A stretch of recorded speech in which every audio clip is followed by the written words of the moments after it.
What do you feel? What's the feel you get? We are going to get replaced. Exactly. So many of you may be, scared and all that. Many of us are scared and all that, right? So we are to talk about this in three phases. Initially, we talk some of the basic issues and some of the applications of how AI can be useful in psychiatry. Also, like what might happen in ethical, social, and some futuristic issues later on. We talk, right? So first, let's try to define what is this AI. Artificial intelligence. It's a branch of computer science concerned with creating systems or machines that can perform tasks that normally require human intelligence. In simple terms, AI is about building machines that can think, learn, and adapt in ways that resemble human intelligence. Okay? So we're creating machines that are able to think in a way, that are intelligent. So there are three types of AI. One is the narrow AI, and next, and then you have the general AI, then you have super AI. There are three types. Talking about the narrow AI, which is otherwise called weak AI, here it is designed for specific tasks with a limited scope. In that you have your Siri, your Google Translate, or your Alexa, all that will come under, where you can just ask a question and it can reply, and all those things will come under weak AI and narrow AI. It performs its job very well, but it cannot transfer the skills to other areas. It has a bit limited scope, and its intelligence is less than human intelligence. It's not better than human intelligence.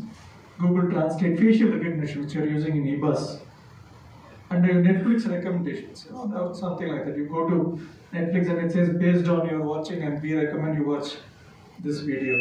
Sometimes everyone knows that you're watching something else, so something pops up, sometimes it's embarrassing, something comes and all that. So all these recommendations are based on AI. It's because it's all the time watching you. They say it's even listening to you. I talk about say conference in Vellore, then it will show a news for conference in Vellore. Why don't you go and see this? It overhears. The Alexa will overhear. Sometimes we are very scared about all this. Where do we stand? Where is our privacy count?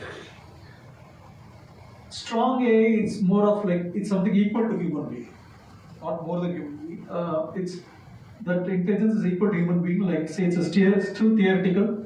An AI that can think, learn, apply knowledge across different domains like a human. It's not yet achieved, but only in fiction, science fiction can depict, let's say, a robot that can do anything a person can. It would have reasoning, problem solving, emotional understanding, adaptability, all similar to humans. That is called strong AI, just still in the conceptual and fictional level. And this is something, the super AI is something which is better than the human being. Like the robot or iRobot or the Indian movie or whatever. It's something which can surpass all of us, all the fictional iRobot, whatever you watched. That surpasses human intelligence in all aspects, including creativity, decision, which is what we are all worried about. Like, if it happens, it's purely hypothetical at present, more fictional. There are it raises major ethical and existential risks. So why AI in psychiatry? That's the question.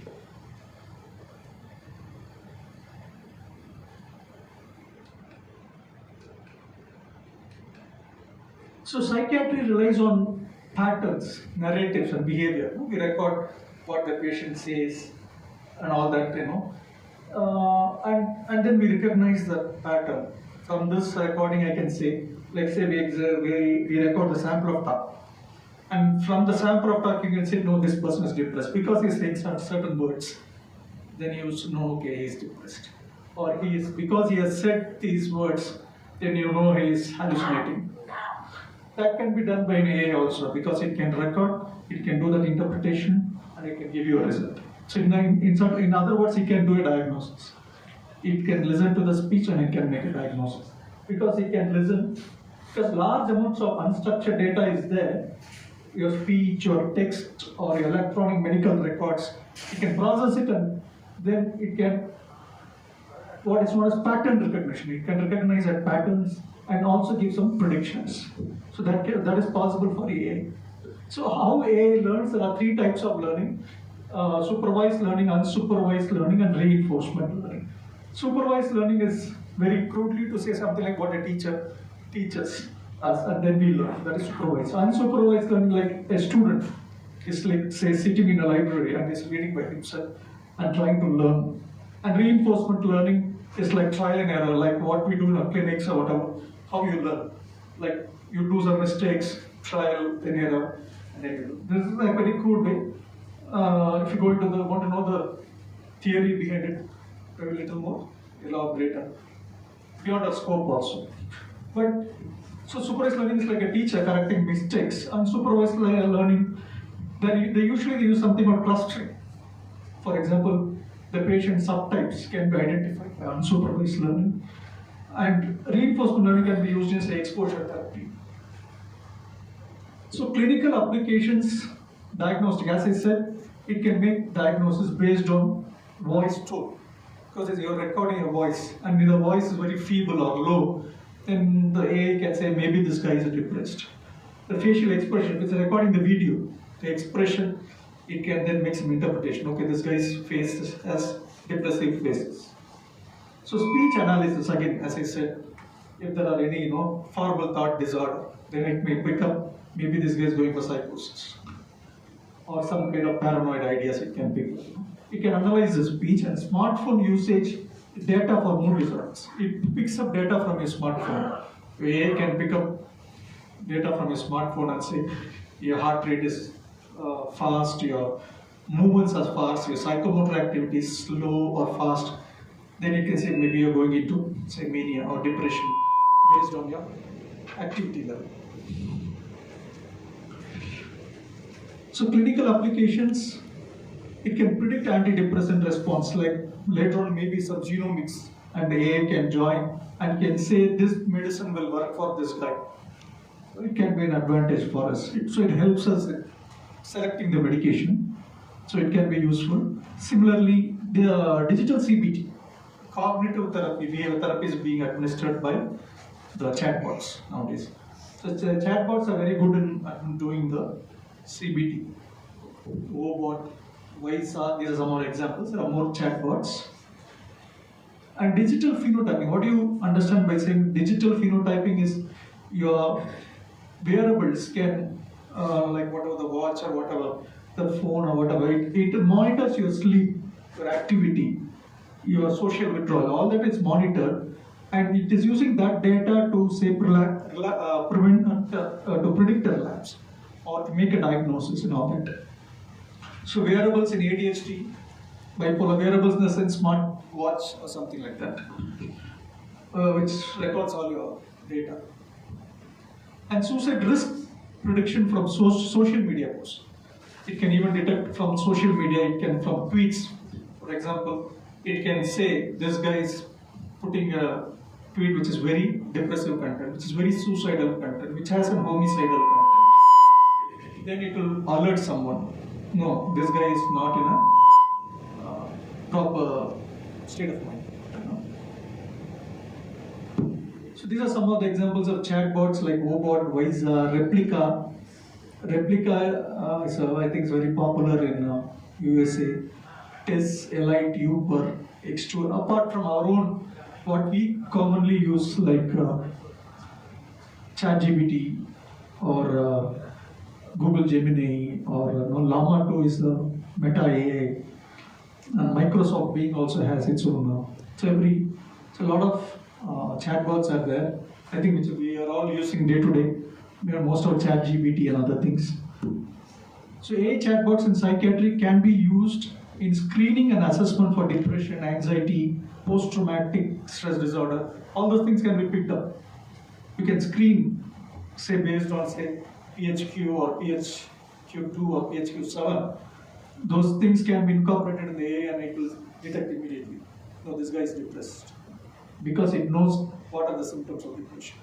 The AI has been fed with signs of depression, so it can know. It knows, oh, somebody is not eating, somebody is tired, somebody says he is feeling low, somebody is talking about sleep. So maybe this guy is depressed. So the AI slowly starts doing these calculations. So it can do a screening, it can do even an assessment, and psychoeducation. Once it comes to the conclusion, it can give some education. Why don't you go for walking? Why don't you do some yoga exercise? That kind of a general advice. And then CBT also. As I said, it can administer CBT, it can record your thought patterns and then identify cognitive distortions and say, change your say, don't have whatever over generalization or maximization or minimization. You are doing this, so don't instead think like this. So all those therapeutic aspects can be done by CBT, can be done by your AI. And crisis support. To an extent, it can do crisis support. Crisis support is one of the drawbacks of AI. Thinking about it, an AI cannot really do much about it. To intervene in a crisis. You cannot do anything.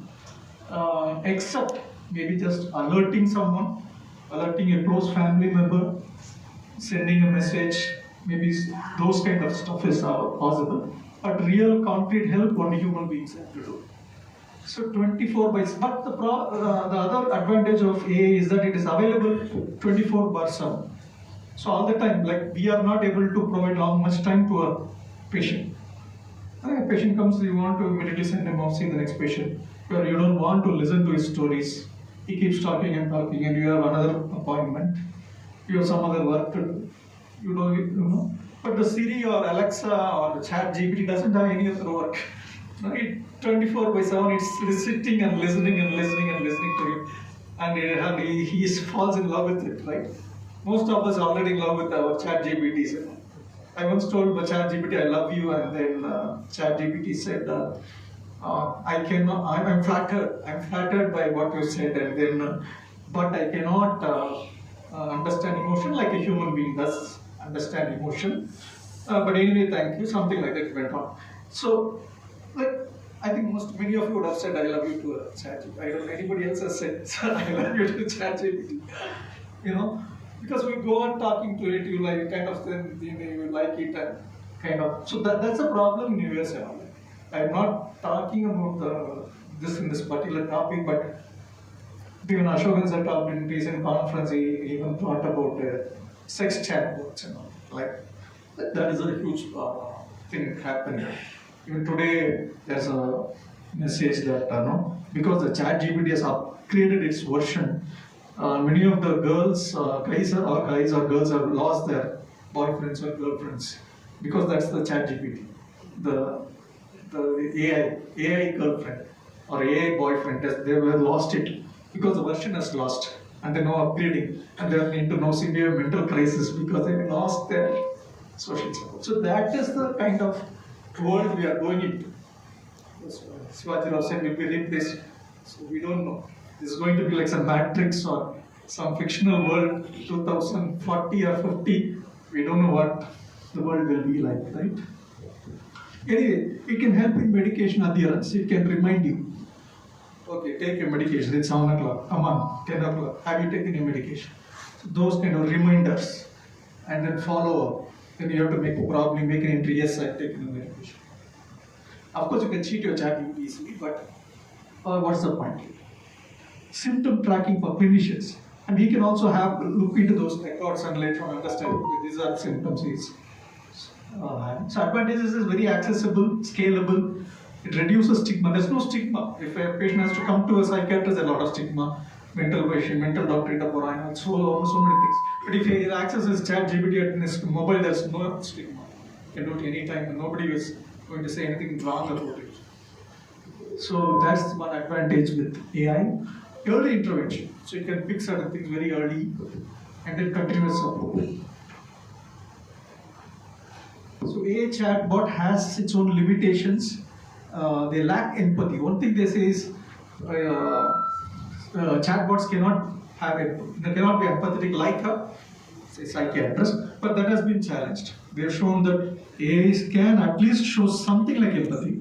That's called pseudo-empathy. And that's why we are falling in love with AI chatbots. If there's no empathy, how you can love your AI robot? They are showing something which is like I think most of us have seen the Endiran movie, then we can understand how a robot can have some emotion or, so those kind of things. But of course, the gross thing is that it doesn't have the human touch. And crisis management, as I was saying, it cannot do much in a crisis. It can alert, of course, some relatives and other things. And risk of overlays. Somebody goes on relying on the chat GPT, patient, and he never comes to the doctor. So his condition may worsen. It's not taking the appropriate treatment. So again, privacy. We don't know. We are sharing everything with a chatbot, and we know the chatbot is going to share that information with anyone else. Of course, the confidentiality clause will be there in the whatever, but we don't know those fine things and the small words and all that can change easily. And one day Google will steal all your information. It will know. No, the main business of Google is your information. The main business of Facebook. There's a thing called Netflix has something called Social Dilemma. It's a web series. One watch. Like if something is given free, then it means you are the product that's being sold. So they're giving everything like Facebook free, Google free. Why they're giving it free? Because they're selling your information. They want your information is being circulated to a lot of other ads and other things. They come and then sell you this product, that product, etc. So the privacy issue, bias, AI can get very biased. If I say females are more prone for depression, and then if a male says I'm depressed, it will not take it very serious.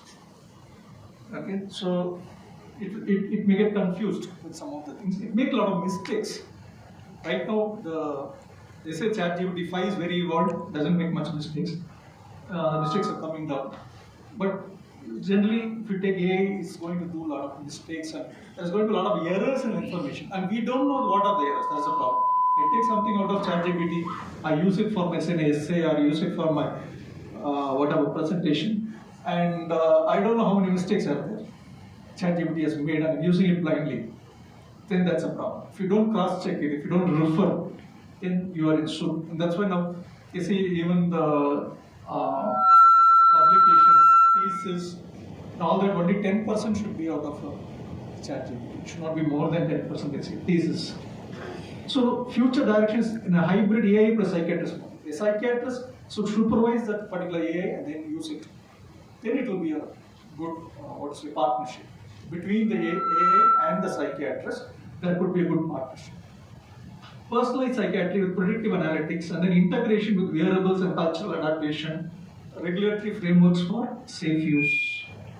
So VR, most of you have seen a virtual reality somewhere, right? This is what this guy is wearing. That's the virtual reality equipment, the instrument. It's like almost like there's a screen inside like your mobile, and you can watch something like a movie. And it's a very immersive experience. You are into that particular world. It takes you into a world which could be very pleasing. There could be mountains. I think if you have attended some of the conferences, I placed that in the stalls also. I don't know how many of you went and saw that in recent Hyderabad conference also. It was placed in the stalls. And when you put that and watch it, it's such an immersive, you get into that world. And there they give, that's an option where they treat your OCD. Then they say OCD means some years say contamination. Then they show a lot of unclean vessels there. And then you get very nervous when you see unclean vessels. Then they ask you to take a deep breath or relax or some music. And they able to make you cope with that. Say you have spider phobia, then they show some spiders in the virtual reality. So those things. So that's a very, and in that AI can be impact. Virtual reality plus AI can do a lot of things. Social skills training like autism, schizophrenia, social anxiety, there they can use AI. Addiction and craving management.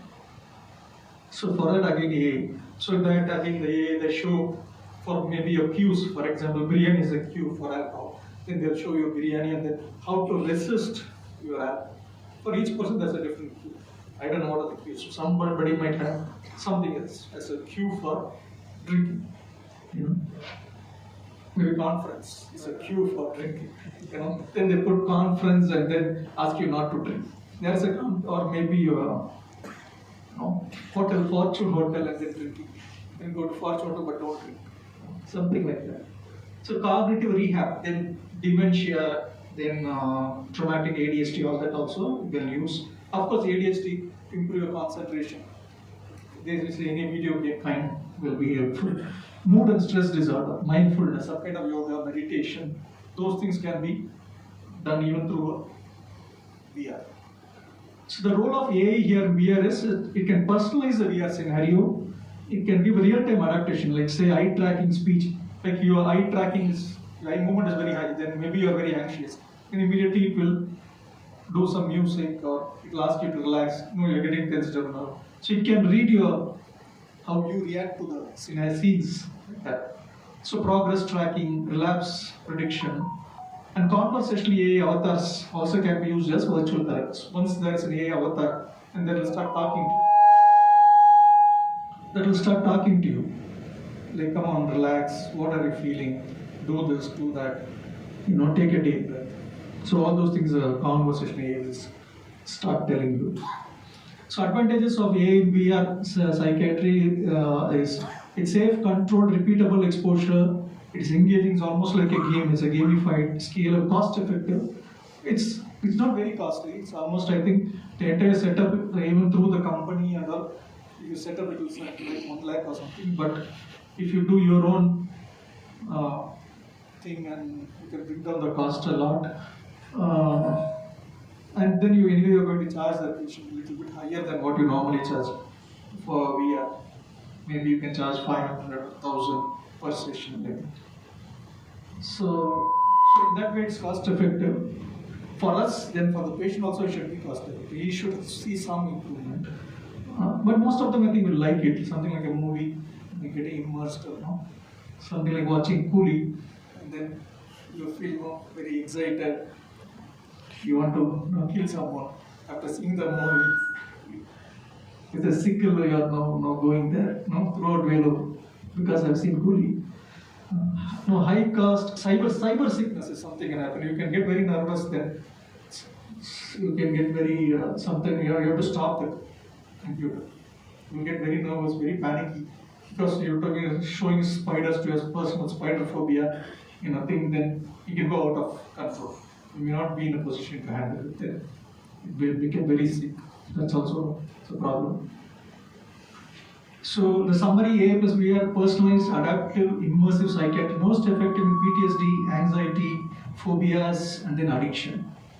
And AI in addiction treatment. In addiction treatment also AI can be used like for screening, as I said, a case questionnaire or something like that can be invited, questions can be asked, and then you can find whether you are having a problem. Then relapse prediction, like how's the behavior, how's your mood, you're getting very depressed, maybe you'll get relapsed, something like that. And also I think the location, it can, the location, the GPS location it can track. So if you're going say very near a Taskmart shop, it knows that the AI knows this guy is going to drink now. So the AI will immediately give some alert to the particular patient. Do not drink, choose some other route. Or next phase, you are still going further into the shop, then it gives an alert to the wife. Or next it gives an alert to the therapist also. The therapist knows, okay, my treatment has failed, and now I have to admit this guy, or whatever. I take a next step. I have to go and pick up this guy, admit this guy, something like that. So in that way, it can be very useful.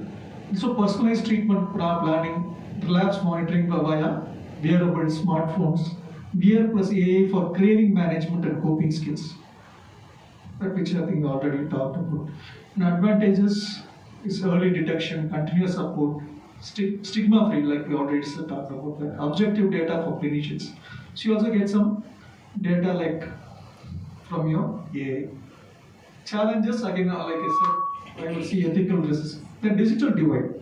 Like somebody has a computer, somebody has a AI equipment, somebody has a smartwatch, will be at a certain advantage over somebody who does not have those facilities. Like we had this in the COVID era also.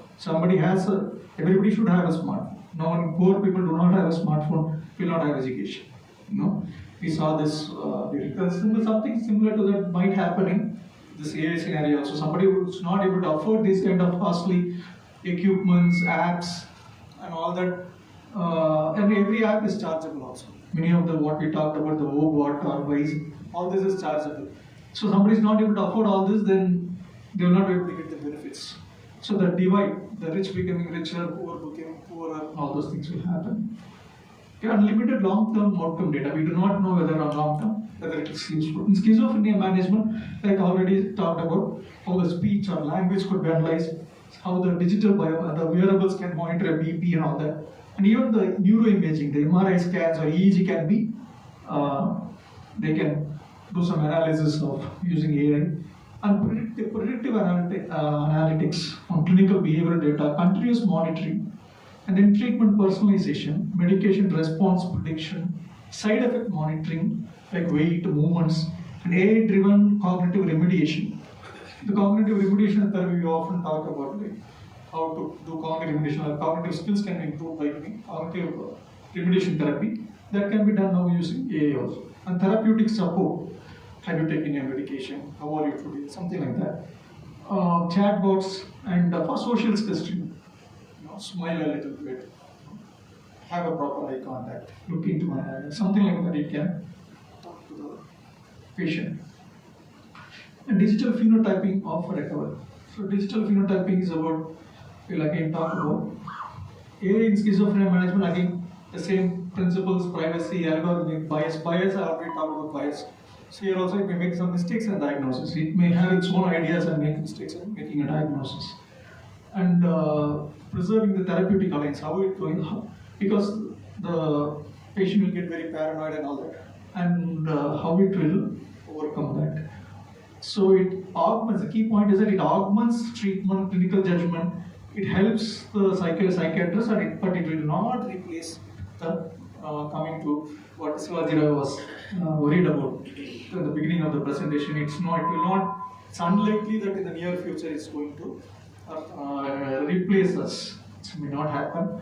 It enables personalized, proactive, and precise care in schizophrenia. Now, digital phenotyping in psychiatry.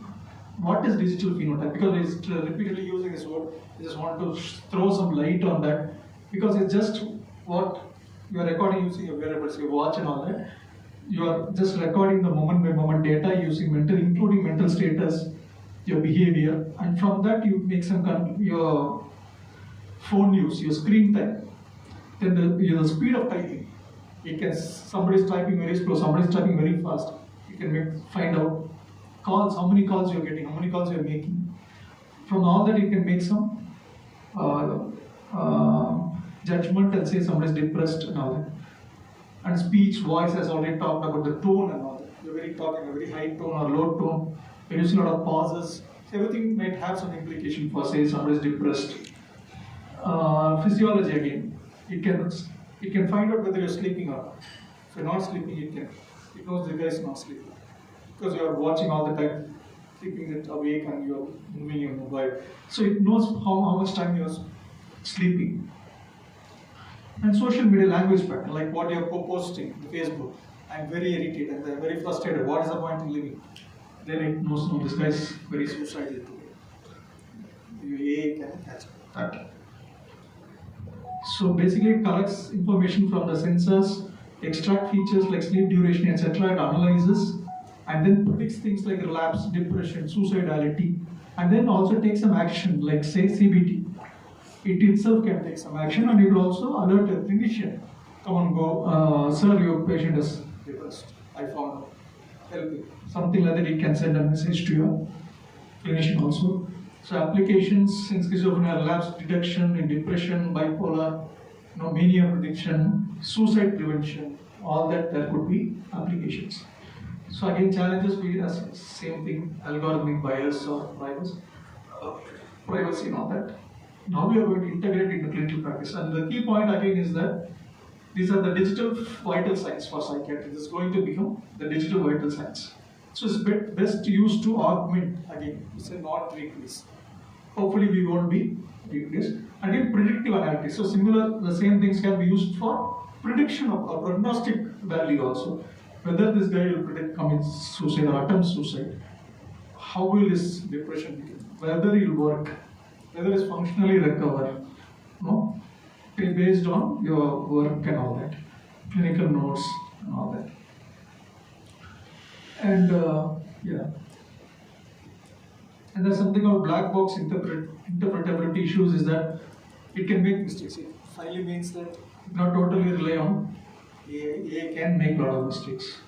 So there's a need for clinician to overview the whole thing. Research, like say 100 MRI scans, the patterns of the scans can be analyzed, biomarkers or genetics, and predictive analytics for early intervention in high groups can be useful.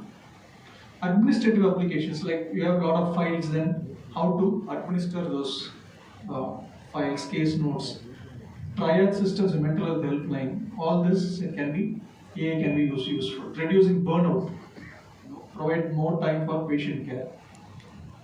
Because now a lot of time is saved and we are becoming more free because AI is doing a lot of things. So we can spend more for patient care. So that's the positive side. The ethical challenges, like I said, bias, risk of misdiagnosis, handling sensitive data, accountability. Who's responsible for AI errors? Because AI can make mistakes. Say AI gives a wrong advice, and somebody, when we are doing mistakes, we are always accountable, and we can be dragged to the court. They can ask you questions, why you did this mistake or what happened and all that. But how can you take the AI to the court? It may not be possible. So whether the AI is accountable, or again only we will be accountable because you advised him to use the AI, then you will become accountable. So again, we will be in a suit both ways. Okay. So therapeutic alliance. So will patients trust a chatbot more than a doctor? That's what we are worried about. They may not like us, but they will be liking the chatbot more. So future direct hybrid model, like you should become, the psychiatrist should have an AI assistant, AI-driven early detection, prevention, digital therapist is a future possible. The AI itself can start giving therapies and all that. And the role of psychiatrists is in guiding ethical use, not being replaced. Right now we are not in a risk of being replaced, but we have to guide overall the AI to work in an ethical way. So this is a case we did, like say the AI flags suicidal risk from a patient tweets. Now, should we intervene? How do you intervene? So what will you do? From the tweets, it is sending you a message, your patient is very suicidal. What can we do? Any thoughts? Anybody wants to say?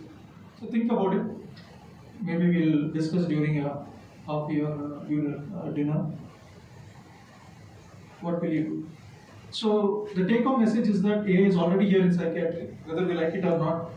It can enhance your diagnosis, treatment. It can help in monitoring. Ethical vigilance is critical. Psychiatrists remain irreplaceable because of the empathy, judgment, and human touch that we are able to provide. Hopefully, in the near future, we will not be replaced. That's a take-home message. So some of the references. And where do you see AI fitting into your own practice? Just think about it. If you have any question and answer, I'll be happy to take or answer or try to answer.